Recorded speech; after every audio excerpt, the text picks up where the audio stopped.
So have you ever struggled with self-confidence, with feeling like you're worthy? This could be something related to your personal life. It could be something related to maybe something you've gone through, something new that you're trying, but it can definitely be something that we all tackle in business.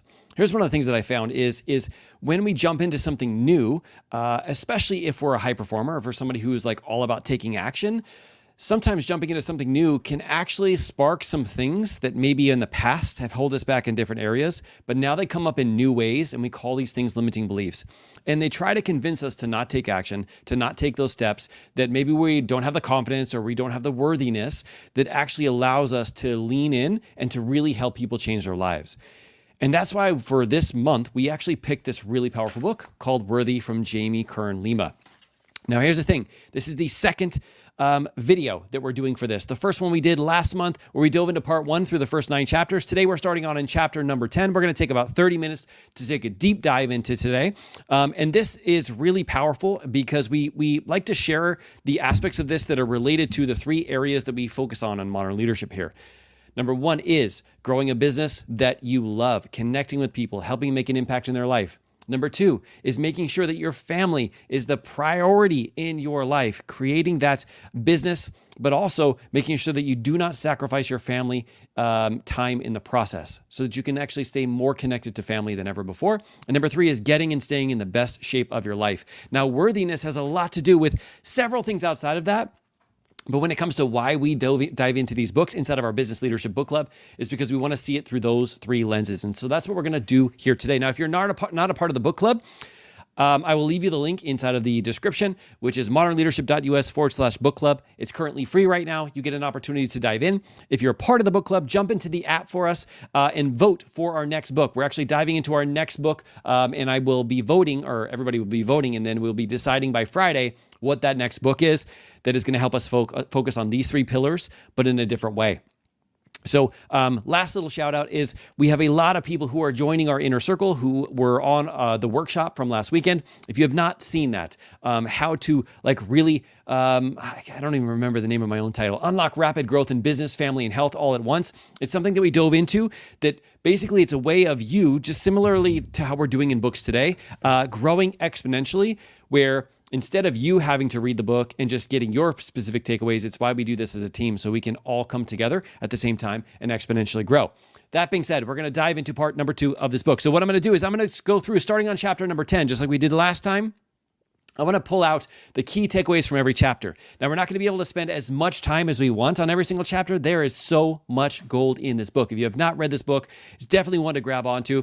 I had to literally read 2 or 3 pages a day and stop and reflect on it because she gives so many valuable things, especially when she talks about the difference between self-confidence and in self-worth. This is the first time I've ever heard that realization. But we're going to start on chapter number 10 today, which is the lie. If I stand out, I'll get kicked out. Now, here's the thing. The first bunch of chapters talked a little bit about how this process works, not only when it comes to feeling worthy, but also building that confidence. Now we're getting into some of the lies that we tell ourselves to help ourselves feel and stay safe. These are like the pre-programming that our brain has that when it can convince us of any of these things, we'll actually not step out there. We'll not do the uncomfortable thing. We'll not go out and really show the world what it is that we're capable of. And one of those lies is in chapter number 10, which is the lie, if I stand out, I'll get kicked out. Beyonce has this quote, she read it on top. She says, don't try to lessen yourself for the world. Let the world catch up to you. So many of the times, what she talked about is that we often hide ourselves by trying to become completely invisible, meaning we don't want to stand out. We don't want to draw attention. We would do anything that we can to fit in with the crowd and to not step out there. But she says the truth is we've all hidden from ourselves for so long that we finally have become invisible. But the good news is it's not too late to change that. And really, this chapter is about like you being willing to be seen, so that not only you can be seen, but also so many other people out there will watch how you show up and they will start showing up in the world like that too. I actually remember one of my masterminds is a mastermind for fathers and husbands. They were talking about this whole philosophy of literally stop hiding. And I remember for that year, I made it my slogan of I am refusing to hide. And that's looked like for me, sitting in the back of the room, not saying anything, not raising my hand when I had something to share, thinking other people are going to think this about me or X, Y, and Z, right? And I realized that I was doing that so much that I didn't give myself the opportunity to not only help people, but also help other people get out of the back of the room and get up to the front of the room as well. And being able to tap into that has been a game changer for me. So I'm glad that it was one of those chapters. And that was chapter number 10. Did I say chapter number 10? Because that is a mixture of 7 and 10 and is beautiful. All right. So we're diving into chapter number 11. In chapter number 11, it says the lie is, I'm an imposter and not enough on my own. Just another story that we tell ourselves to prevent ourselves from going out there and really making a huge difference in the world. One of the things that I actually wrote, highlighted here, she says, once you learn to trust yourself and your own intuition, you'll no longer feel like an imposter or like you need someone else's intuition guide you. She says, when we trust our gut and it's wrong, it's actually never wrong. It's just the results in an outcome we didn't want and a lesson that we needed to learn. So what she talks about is being able to tap into your intuition when you have that feeling of taking that action, when you have a feeling of saying that thing, doing it and stepping out and saying it, right? Because even if our intuition, we feel like the intuition is off, it actually teaches us the valuable lesson that we need to learn that we can move forward from. One of the things that always comes up to me is when I do think about this thing, this idea of like being an imposter, I like to think about it like as through this idea of like climbing a mountain. And so many times when we think about like doing something new, starting something new, reaching out to someone, having a conversation, getting them to buy our program or our product or taking action in our business, like what we can do is we can forget everything that we've ever done, everything that we've ever learned, everything that we've ever become, to actually even be the type of person who could do this thing, to have this conversation and to ask that person if they want to take that change or take that step to make the change that would change their life forever. And when I think about this, I think about like us climbing a mountain and we get over the top of our first mountain, which so many of us is like health and fitness and life and career and business and all our family and all of these different goals, right? And then we start climbing a new mountain. And we forget that we climbed a mountain previously and we could just turn around and look at it and go, wow, we climbed that mountain. This mountain that I'm currently going on right now just feels like it's harder because it's the one I'm currently on. But I've also climbed all of these other mountains. And so one of the things that I personally do, this isn't in the book, but this is something I personally do, is remind myself of the mountains that I've climbed and know that like all of those things make me the person I am today, which qualifies me to actually be there, to be able to give that presentation, to take those actions, to invite that person to join a part of my program, because I get to bring all of those things with me when I actually have that opportunity to help them, right? So that's chapter number 11, and that's one of the other lies that we tell ourselves is I'm an imposter and I'm not enough on my own. Chapter number 12, which is another lie, is if I'm me, I won't be loved. Now, here's one of the things. Like, I coach a lot of people one-on-one and inside of our groups, which are called like success pods. They're kind of like small groups. And one of the things that I come to realize is there is this really deep limiting belief, and it doesn't really come up in this exact lie of if I'm me, I won't be loved. But when we like really pull back the layers and I'm really diving in deep, like it is this thing that they really do believe that if they are themselves, then people won't like them. They won't love them. They won't want to buy from them. They won't want to. And I'm like, that is actually your greatest superpower when we dive into it, is like, because you're you and because people connect with you and your mission. Why do I keep your mission and your vision? I'm kind of like mixing words in here today. And because people really resonate with your story, that's what makes you an individual. That's what makes you them want to actually reach out to you and have that conversation, right? I work with a lot of people in multi-level marketing, and they sell the same product. At least they think they do, but they don't. Everybody sells their own like interpretation, their own stories, their own transformation, the own things that they've gone through. And if you forget that and you go back to what everybody else is doing, you're just one of the other people that are out there that are selling the same thing. But when you get the opportunity of being able to sell you, being able to sell your story, that's what makes it the real deal, right? That's why people will sign up. It's also why people will not sign up, because you don't want those people to actually take those steps, right? But we have to stop believing this story, all right? Now, the highlight that I have of this chapter is you stifle human connection when you show up as only part of our completely different from who you authentically are. Let me read that again. You stifle human connection when you show up as only part of or completely different than who you authentically are. Hiding part or all of you who you truly are creates a barrier of disconnection, which can leave you feeling lonely. We're now in a place in society where loneliness is at an all-time high, feelings of disconnection are at an all-time high, and technology and rapidly evolving artificial intelligence will only further alienate us. And it's because a lot of people are in that environment where they're living and posting stuff out there in their highlight reels, and you don't get to see all the behind the scenes. And so it can make it very easy to see like everybody else has connection, everybody else has a thriving business, everybody else. But I got to tell you, from the conversations that I have, even $1 million earners still struggle with this stuff because it's just a part of the natural human instinct of having your brain take control so you can be safe. But when you realize that being the real authentic you is the best way for you to connect with people, it helps you to start releasing that story, right? Chapter number 13, another lie that we tell ourselves: labels are permanent. It says, an anonymous person says, if speaking kindly to plants helps them grow, imagine what speaking kindly to humans can do. That one's crazy. We're actually teaching inside of one of the programs that I co-teach in. It's part of the Dad Edge. We're talking a lot about these whole idea of labels, right? When we actually have a label on ourselves, we're procrastinators. We're not good enough at this, right? Don't have enough experience. All of these things are like labels that we put on ourselves, and we really do believe. And the reason why we believe them is because sometimes they're the pre-programming that we've had, but also because it's just an easy way that if we believe that, we don't have to do the hard work to make something different. The truth is you're not a procrastinator. You just procrastinate from time to time. But there's some things you don't procrastinate on. You probably don't procrastinate on eating, probably don't procrastinate on some of the other things that you do automatically. And so saying you're a procrastinator basically says that you procrastinate at everything, but there's always things you don't, right? And so really even just separating that out and getting to see that like you're not a procrastinator, you just procrastinate from time to time is what we all do as humans, right? And being able to tap into that is also a game changer. What I wrote down here is something related to labels. She says, it has become so easy to earn the label successful or happy in our online personas, all while knowing we're feeling the label of failure or lonely in our real lives. It's so easy to confuse fake labels with real identities. And if we're not careful, we let the fake labels impact our sense of identity. The labels you've let stick to you and that you believe about yourself impact your entire life. Deciding to remove those labels and choose new ones that match your worthiness is transformative. She says, everything in life is simply the meaning we attach to it, the story we tell ourselves about it, and often the label that we give it. It's so crazy when you can have these two competing thoughts.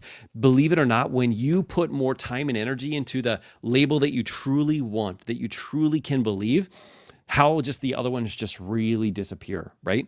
Of course, it's like a process to be able to get into, and having a one-on-one coach or somebody who can help you through that is really transformative. It's something that I always have to, because I know that sometimes I can't get myself to think through those labels, but being able to tap into that and understanding that these labels that we put on ourselves are just trying to get us to live small, are just trying to get us to not do the uncomfortable thing, and finding a label that gets you to step into your power. Even a label such as like, I was made to do hard things, right? I create chaos, or I create peace within the chaos. Even things like that, like labels like that, can literally transform your life because you can step into that. And those things are all true, right? You can step into the whole idea of like you creating peace out of chaos, and think about what that would do for your life, and think about how you would show up and the impact that it would make for you, for your family, and for the world, right? And stepping into a label like that, so that you can believe that, will completely be a 180 than a label related to procrastinating or anything else that your brain is trying to get you to stick at, right? Okay. So those are, that was part number 2. Now we're getting to part number 3, which is transforming, the journey of you building unshakable self-worth and unconditional love. So chapter number 14 is the secret to fulfillment. Self-worth is the multiplier. Brendon Burchard says, sometimes your next level of life isn't achievement, it's alignment. Ooh, that's a good one. Sometimes your next level of life isn't achievement, it's alignment. She says, the 4 keys to fulfillment. While self-worth is an absolute requirement for true fulfillment, a strong sense of self-worth isn't enough for the highest feelings of success and happiness in life. There are a few other components required. For ultimate fulfillment, you also need self-confidence, growth, and contribution. We've covered a lot of ground on self-worth and self-confidence, and for the ultimate fulfillment, growth and contribution are also key. So here's how you crack the code of true fulfillment. First, estimate the level, your level of these 3 things in your life right now: your self-confidence, your growth, and your contribution. So think about that. What level, at a scale of 1 to 10, what level is your self-confidence? what level is your growth, and what level is your contribution. Then you multiply that sum by the level of your self-worth. This will give you your current level of fulfillment. Note, all of you who don't love math, I promise you don't need to speak math to be able to apply this to your life. Basically, what she says is those first three things, self-confidence, growth, and contribution, are important, and we want to think about those on a scale of 1 to 10, but self-worth is the multiplier, meaning it multiplies everything that you do. And she has like a little graph here, you might not be able to see it, where it talks about like the difference between like what happens in each one of these areas. And I want to talk about these different people because some people have high self-worth, some people have high self-confidence, some people have low self-confidence. I want to kind of like break down what she kind of says about these people so you can see where you fit in to this current equation, and then you can make a decision to change that. So person A is someone who has high self-worth, growth, and contribution, but does not have high self-worth. She says, person A is incredibly successful on the outside. They are challenging themselves to learn and grow, and they are doing things to help serve others. Despite looking successful and appearing as if they have the ideal life on the outside, they feel perpetually unfulfilled. So many perfectionists and high achievers, people sit in this spot and can't figure out why. They feel like something's missing and they aren't enough. No matter how much they accomplish, it's never enough and they don't feel truly happy or fulfilled. Now, person number B has a high self-worth and low self-confidence, growth, and contribution. It says person B feels a deep sense of peace, worth, and love, but does not feel competent or confident on their own skills and abilities. And while they might be content, they lack the joy of true fulfillment that comes from building confidence, growing, and contributing to others beyond themselves. Now, C is somebody who has low self-worth and low self-confidence. It says they're likely not challenging themselves to grow at all and likely only thinking about themselves without regard for how to help others, even in the smallest of ways. Person C is deeply unsatisfied with their life. Now, person D, who has a high self-worth and a high self-confidence, is truly fulfilled. They have a strong inherent self-worth and believe themselves to have high levels of skills and traits. Notice that, and believe themselves to have high levels of skills and traits. Do you get that? Like, because the belief is really what drives your behavior, not the truth behind it. They're likely always growing, learning, or challenging themselves to try new things. And they're not only focused on their own happiness and fulfillment, but on those beyond themselves. They likely are empathetic to others and try to help and serve others in life, whether through kind words, a helping hand, or through contributions both big and small. So she has a little bit of a test in here to be able to identify where you are so that you can make a decision on where you want to be and what the steps are going to take for you to get there, right? So that was chapter number 14. Chapter number 15 is Do You See You? Billy Chapata says, being loved feels warm. Loving yourself feels like the entire sun inside of you. So this one talks about like loving yourself, obviously leaning into self-worth. Let me find out which page I highlighted on this one. Shortcuts. I like shortcuts, so I must have highlighted that one. Let me see. 5 powerful shortcuts to self-worth. Shortcut number 1, seeing outward and seeing inward. If you struggle to love yourself and you find yourself defaulting to focus on your self-perceived flaws, here's a powerful shortcut to reverse that. Start loving and appreciating the beauty and positives in the things around you. When you start to see the good in everything around you intentionally, it becomes a mindset, a way of being, and a habit. So being able to, like, yes, be thankful for all those things, but sometimes we don't slow down for enough time to go, you know what, like, I really like my house. I really love this setup that I have. I really appreciate my wife being supportive and all these different, and being able to stop there helps to build a shortcut to that self-worth.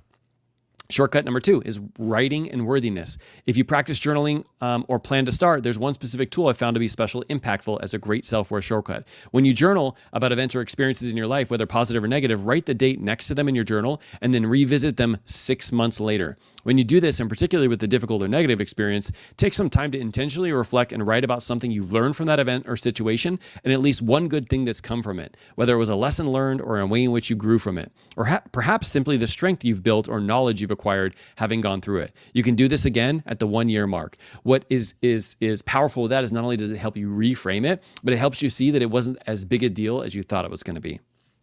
Shortcut number 3 is higher intentions, higher self-worth.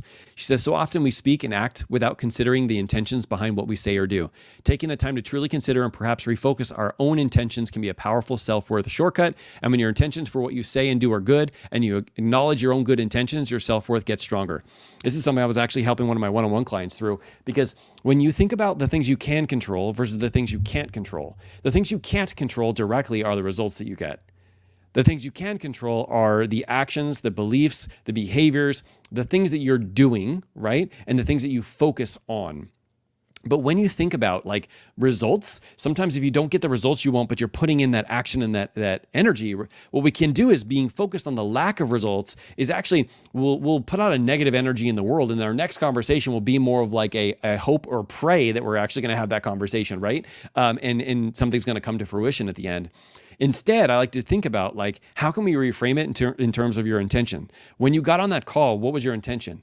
And they were like, my intention is to like change this person's life forever, to make them aware of something that they were never aware of before. And I'm like, well, how does that feel when you say that? And they're like, well, that feels amazing because just because they didn't buy my program doesn't mean I didn't do that. I still did that. I still showed up the way that I wanted to. I still showed up as the best version of me, and I helped them see that. And whether or not they decide to join my program or buy my product or whatever, it doesn't matter because I still showed up as my best version of me. And that's really what it's all about.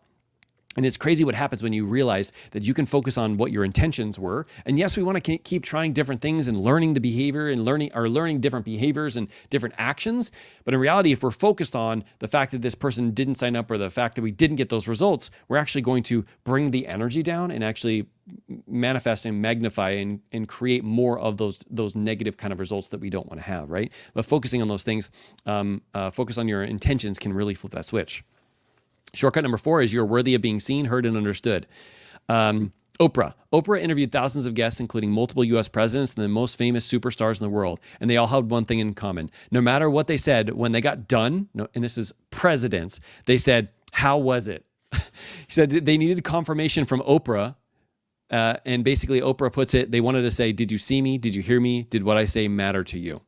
She's like, that is an important part of the process, but everybody experiences that. Everybody wants to know those things. It's an important part of the process, right? But even people who you would think would have that full confidence and that full self-worth still ask the same things. And shortcut number 5 is windows and mirrors to your soul. She says, when was the last time you looked at the mirror right into your own eyes and truly saw yourself? When was the last time you made eye contact with your partner or your loved one and actually held it? So that you saw them and they saw you. Something happens in our soul when someone looks deep into our eyes and truly sees us, especially when we ourselves look into our own eyes. When you do this for long enough, you don't notice seeing anything physical. You begin to connect much deeper than that. Take a moment and recall a time in your life when perhaps you've had a crush on a potential romantic partner and you looked at their face or body, no problem. But when they make eye contact with you and their eyes meet your eyes and you hold that contact, you get a completely different intensity of feeling and emotion. She's like, that's why she highly encourages you to do the mirror work, to look into the mirror, to say those positive things about yourself, but also to not look away.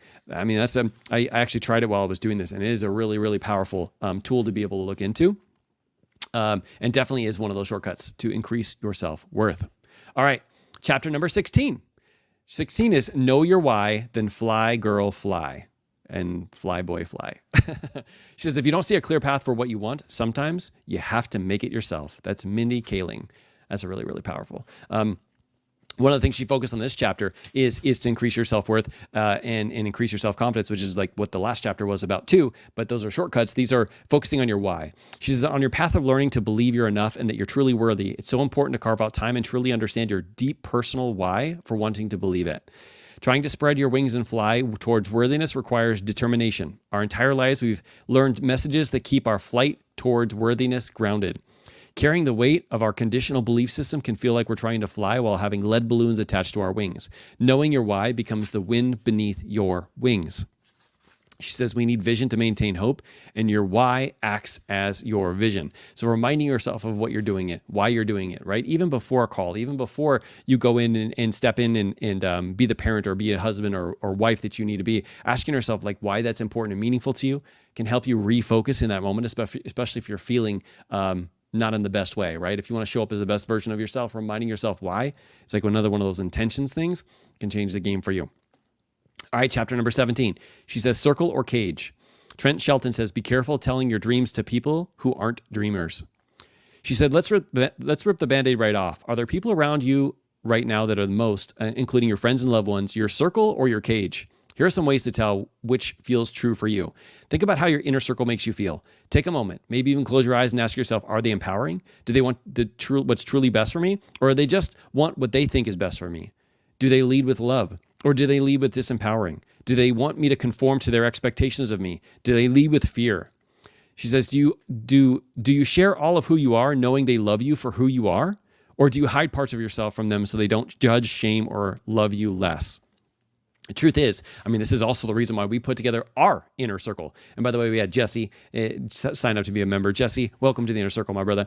But this is like making sure that you're spending time with the right people who you can be the real version of you, who want the best for you, who are going to kind of push you a little bit, call you forward to be able to go out there and get it, but not shame, guilt, or humiliate you into staying the same, or you're leaving somebody else behind. Because I know for me personally, being a police officer before becoming a life and performance coach, it was very easy for other people to try and convince me, what was I doing? I was giving up a career. I was doing all that. And it had been something that I'd worked my whole life for, but there was something else that I found inside of me. And thank God that I was able to tap into that, to my right inner circle, to get to where I am today, where I don't have to deal with all the issues that I used to have to deal with as a police sergeant for LAPD, and being able to go through all that stuff. Now I can actually share some of my lessons and experiences, not only here on YouTube, but inside of the inner circle, with my clients and things like that. Even being able to speak now from a stage gives me this really great ability because I was hanging out with the right people who shared similar values and goals as me, and were like eager to want to get after it, but also eager to hold me accountable to it. And by the way,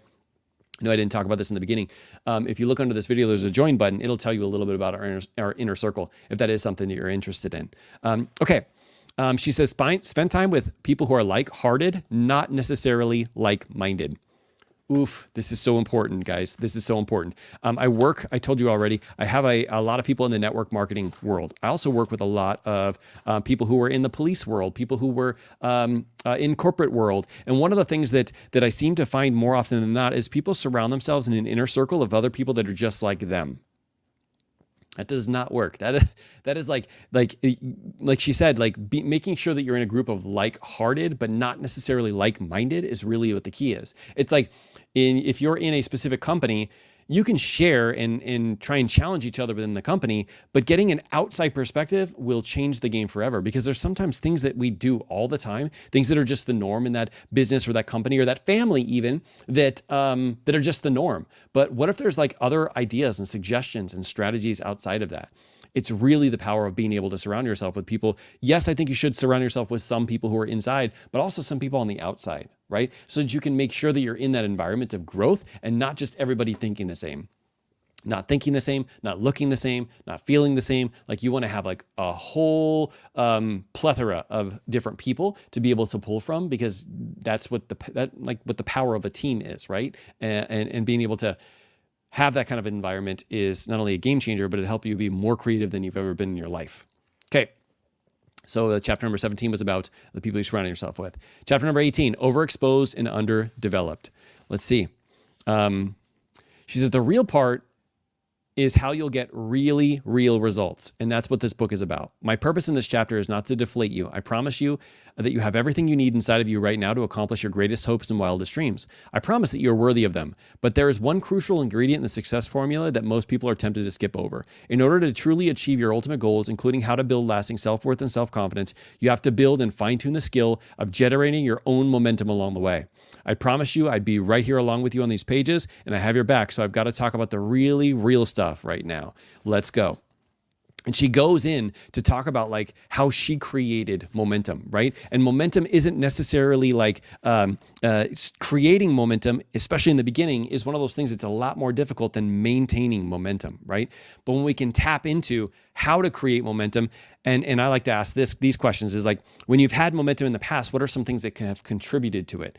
What are some things you've been doing, reading, listening? Like, who have you been hanging around? Who have you not been hanging around? What are things you haven't been doing? And really thinking about some of those things can actually help pull you forward so that you can create more momentum in the current place that you want to create that momentum. Of course, the people that you surround yourself with is another momentum hack. But when we think about the things that we focus on, when we think about like how we create momentum, I like to think about it sometimes in like I said, in an area that we have created momentum in, and then bring those lessons with you and move them into an area that you really want to be able to tap into and create that momentum. I talk to a lot of my clients who have had massive success in health and fitness, and then they're starting business right now, and they've been doing business for a couple months or a year or a couple of years. And I asked them some of the questions like, what did you learn from creating that momentum in your health and fitness? Because some of them for decades, I know for me, decades struggle with weight, and for me, 100 pounds overweight and all of these things that are kind of going on. And we had to learn the lesson to create that momentum. And now it's in a new area when it comes to the business. And now we had to ask ourselves, how can we duplicate that? How can we recreate that based off of what we have learned in this other area, right? When you do that, you actually learn so many valuable lessons that you already have living on the inside of you, just like she said. All right, chapter number 19. It's called Transformations. She says, in the midst of winter, I found there was within me an invincible summer. That was Albert Camus. Now, this is a really powerful chapter. She kind of talks about like the whole idea of a butterfly. Now, what she says with some of the things that I highlighted, and by the way, definitely a chapter for you to read, chapter 19. She says, we encounter people who might not understand the transformation journey that you're on, who might judge us, and they might not even understand we're a butterfly at all, because they might be a caterpillar in their own life cycle, and they're kind of like putting that on us. She says, so often, our greatest beauty comes from our most difficult seasons of transformation, being willing to lean in, maybe when everybody else isn't thinking the same as we are, right? She also says change is incremental and it is sometimes quiet, but it's happening. I promise you, it's happening. That was actually Glennon Doyle who says that. But through this whole entire process, she talked about like a butterfly and a caterpillar. And I didn't know that they actually liquefy inside of the chrysalis before they become a butterfly. And when they come out, they are most susceptible to being eaten. Did you know that? I was like, what? She's like, yes, their wings are wet when they come out. And when they're wet, they can't fly. And so they try and like, get the water off of them when they first come out. But that is a great like metaphor or analogy, I don't know which one it is, of like how like life really is, how business really is like, you do that change, you transform, or you're in that process of transforming, and then you come out, and then you're most susceptible on the time when it's almost time for you to fly, for you to like get eaten, for you to be brought down, right? And we have a great opportunity in that time when we're willing to continue to let our wings kind of like be dried by the sun so that we can like open them and explore, right? It's a really great metaphor. Okay, chapter number 20, your ticket to the moon. Amelia Earhart says the most difficult thing is the decision to act. The rest is merely tenacity. She says leaps of faith. She's like, do you ever wait for clarity to figure out exactly what you need to do and precisely how to do it before you decide to actually do it? Do you feel like you have to have it all figured out before you proceed? Or like if you can't do it perfectly, you're not ready to do it? She says perfect doesn't exist, and perfectionism isn't something that's aspirational. It's the opposite. Since waiting on perfect is an impossibility, it turns out to be a never-ending justification that we're not ready to move forward on anything. She says, I wholeheartedly believe in the power of both manifestation and prayer. I've also learned that from either to be activated, you must always have to do one critical ingredient, and that is to mix in action. I do have a lot of people who do believe like in the spirituality in God, and what I see is like being able to have that. I think somebody said like pray like it depends on God, but take action like it depends on you. And that mixture is like this beautiful place in the middle, right? All right, chapter number 21. Who are you really doubting? She says, or Martin Luther King, MLK Jr. says, faith is taking the first step, even when you don't see the whole staircase. She says self-doubt and God doubt. Let's start with these two questions. Oh, this is really diving into spirituality. So if you're somebody who is religious, definitely check out chapter number 21. I won't spend much time on this, but how she asked these two questions are really, really powerful. She's like, let's start out with these two questions because I want you to ask this. First, God says you are wonderfully made in his image and that you can do all things through Christ who strengthens you. Do you believe that? Do you really believe that to be true in your soul? Or if you believe the universe is divinely orchestrated, there are no coincidences, that the universe always has your back and things are unfolding exactly as they should, do you really believe that to be true? The second is, do you struggle with doubting that you are enough? Well, if you answered yes to both, then we have a paradox. See, one of them can't be true if the other is. How can you say you believe God's word or about the universe, but also doubt that you're enough? If this is the case, you're believing your own thoughts and doubting God, or you're believing that you can only trust your human mind and not the divine. She says, let me shout it out from the rooftop for a minute. When you call something self-doubt, what you're really doing is believing your own thoughts and doubting God's word. Really, really powerful way to think about that. One thing in this chapter that I actually highlighted too, Jim Carrey says, I wish everybody could get rich and famous and have everything they've ever dreamed of so they can see that that is not the answer to your problems or to where you are. Only Jim Carrey could say that. I think he's the one who wrote himself like a $30 million check or something like that, and he was able to cash it. Okay, another takeaway. She says, I now believe and know this. You'll never get intimidated walking into any room if you remember who you're walking in with. Because remember, you don't walk in by yourself. Not only do you walk in with all your past experiences, but you walk in with your spirituality with you. All right, chapter number 22, getting to the end here. There are no mistakes in dance class, only solos. This one talks a little bit about mistakes and how when she was in a dance class, they were trying to all be in rhythm, and the instructor like really reframed it because one of the people would like sometimes fall out and sometimes not follow like what everybody else was following. And the instructor reminded them like, hey, there's no mistakes in dance class. There's only solos.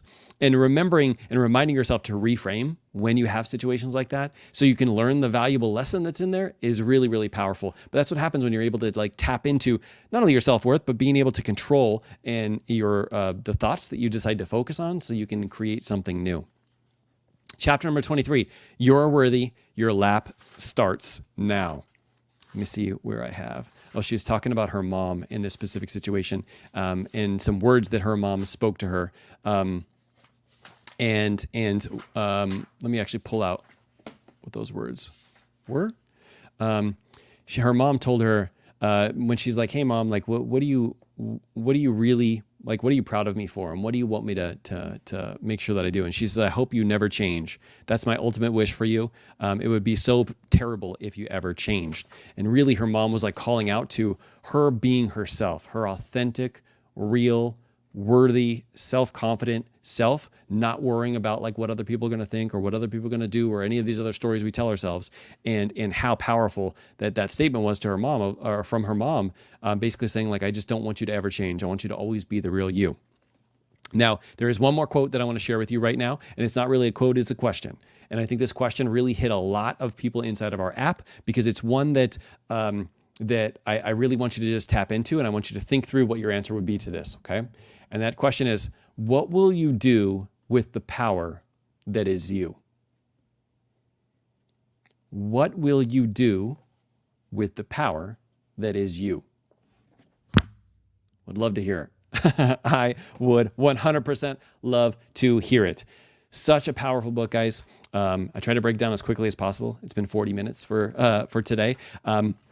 If you do not have this book, it's definitely one to like dive into. I only scratched the surface in it. There are so many really, really powerful pieces to this puzzle. Oh, it's such a really, really powerful. Christina, what's going on, friend? What's going on? Welcome to the book club. Welcome to the book club. So Christina and everybody else who's a part of the book club, I want to hear some of your biggest takeaways from the book, whether you're just watching the replay or you've actually been a part of the group and you've been reading it. I'd love to hear inside of the app, even inside of the comments here, what your biggest takeaway was from this book. And then I want you to go into the app and make sure you vote for our next book. We have 4 really powerful books that we're like really wanting to dive into, but we're going to boil it down to one, and then we're going to choose and we're going to move that moving forward. All right. And if you're not a part of the book club, definitely sign up. Join us inside the app. If you have any questions, don't hesitate to reach out. But remember, you, my friend, are 100% worthy. I am so thankful for you being here, being willing to lean in, to do the uncomfortable things, to literally be the leader that the world needs now more than ever. You like showing up the way that you're showing up, despite being uncomfortable, despite like really just when you think about the impact that you're making in the world and the people who are watching you right now, seeing you do that and you being willing to lean in anyway, is literally what the world needs now more than ever. So thank you for modeling that behavior. Thank you for being the leader that you are. And I look forward to seeing you guys inside the app really, really soon. And on maybe next week's workshop, we have a really powerful workshop for our inner circle. We're going to dive into what's called crowdsourcing wisdom. And we'll probably be bringing up a lot of things about this book Because wow, has it done something that has helped a lot of the members in our community. And Christina says, the biggest takeaway so far is I have a lot to grow and to continue to be myself. Yes, and I want you to tap into that in a positive energy, because we all have a lot to grow. We all have so many great opportunities. And where we are right now, I want you to sit down and think about how thankful you are for where you are, because you've put in all of that time and energy to get to where you are. And yes, there's another spot, but first let's like bask in where we are right now and be so thankful for where we are, because the work is going to be hard to get to that next level. And I'm so proud of you for leaning in, but I don't want you to discredit for all the hard work that you've done. Thank you for doing that. Keep crushing it. And I'll see you guys really, really soon. Bye, everybody.